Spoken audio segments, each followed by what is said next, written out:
How's it going, everyone? Today I'm going to show you how to replace your brake light and tail light, as well as your turn directional and your reverse light bulbs on the 2007 to 2013 GMC Sierra. So first we'll drop our tailgate. And to get access to our bulbs, we need to remove this whole tail light housing. And to do so, we need to remove these two Phillips screws.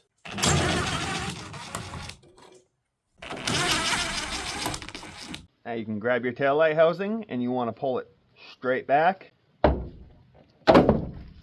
So I'll start with these two bulbs. These two are for your tail lights, brake lights, and turn directionals. To get to the bulb, you're going to turn the socket counterclockwise and pull straight out. And to remove your bulb, just pull it straight out of the socket. And this is a 3157 size bulb. When you go to install your new bulb, make sure you use a paper towel or have some gloves on, just so you don't get any of your oil from your fingers on the bulb. But this just pushes back into the socket. And you can hear it lock in. Reinsert the socket back into the housing.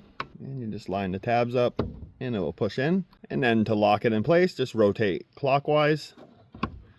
And it's the exact same process for this bulb. The lowest bulb is for your reverse lights. It's the same process as the other two. Just rotate this counterclockwise, pull your bulb straight out, and remove the bulb by pulling it straight out of the socket. Once you get your new bulb back in, just reinsert your bulb and socket, line your tabs up, push the socket straight in, and rotate clockwise.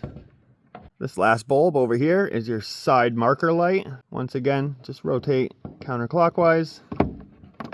And to remove this bulb, it just pulls straight out of the socket, just like the other three.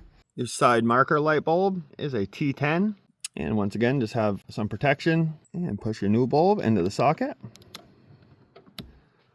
And now you're good to reinstall the bulb and socket.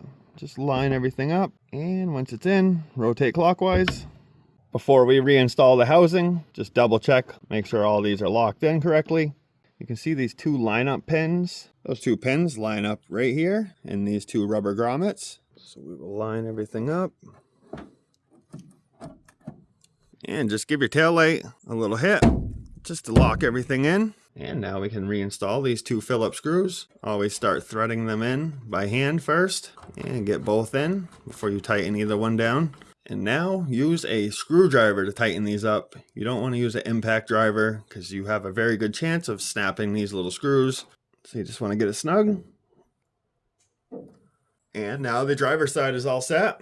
To do the passenger side, just follow the exact same steps as we did on the driver's side. Everything will be exactly the same. And that finishes this job up. It's not too bad to do. Just follow all the directions I have in the video and you should have no issues. If this video helped you out, if you could give it a like. If you have any questions, leave a comment. And if you're not subscribed to my channel, hit that subscribe button.